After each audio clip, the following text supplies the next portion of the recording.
Good morning to all of you. Class 11th Physics. Now the chapter number 4.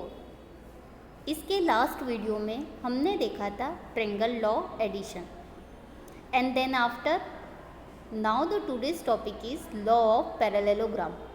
अगर यही law हम parallelogram में apply करते हैं तो किस तरीके से अप्लाई करेंगे. ट्रायंगल में हमारे पास नंबर ऑफ साइड इज़ 3, मतलब 3 साइड होती थी. Same as it is parallelogram में अगर हम देखें नंबर ऑफ साइड्स कितनी होती है, 4 होती है. तो उसमें हम वेक्टर एडिशन किस तरीके से करेंगे. Law of parallelogram. Parallelogram law of a vector addition states that if two vectors are considered to be the adjacent side of a parallelogram, then the resultant of the two vectors is given by the vector that is diagonal passing through the point of contact of two vectors.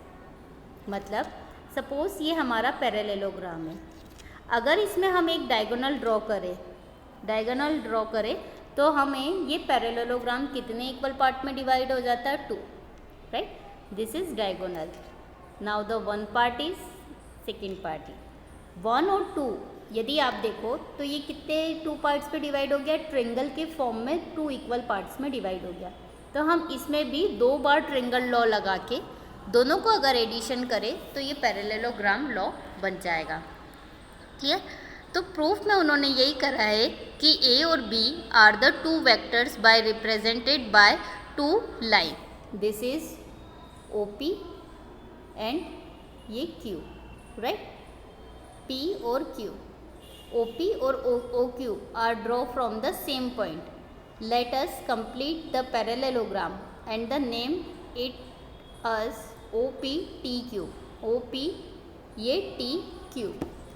Therefore, let the diagonal of OT क्या है आपके पास, diagonal है, तो इसको OT कर देते हैं. ये Q, OT आपके पास डायगोनल है. ये क्लियर नहीं दिख रहा है, इसको मैं क्लियर लिख देती हूँ. OT डायगोनल है, ये Q है. OT is diagonal. Since PT is equal, PT क्या है, is equals to parallel to OQ. मतलब जो PT है वो किसके पैरेलल है, OQ के. Therefore vector B can also be represent by PT.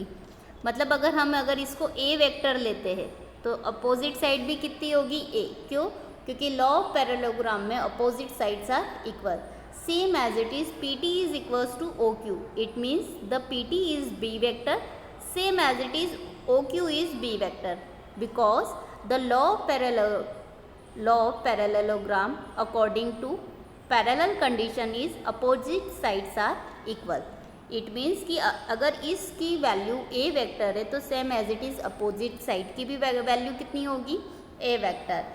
As it is अगर इस वाली साइड की हमारे पास वैल्यू B वेक्टर है तो same as it is opposite sides की भी वैल्यू कैसी होगी, B वेक्टर. इट मीन्स कि जो कंडीशन होती है पैरेललोग्राम की कि अपोजिट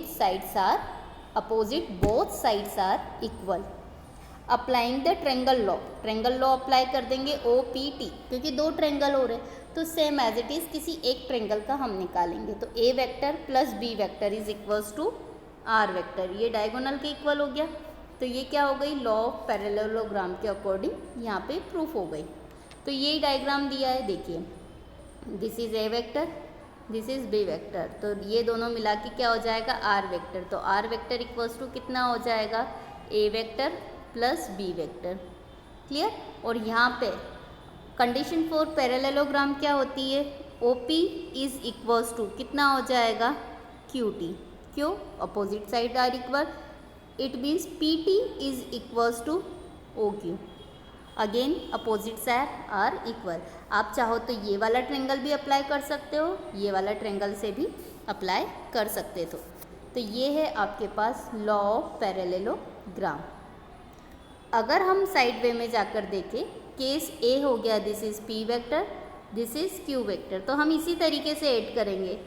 O से A गए, A से C, तो हमें क्या मिलेगा, R vector. Same as it is O से B गए, बी से सी, तो अगेन क्या मिलेगा, आर वेक्टर। तो आप किसी भी ट्रायंगल को सपोज करके ट्रायंगल लॉ यहाँ पर अप्लाई कर सकते हो।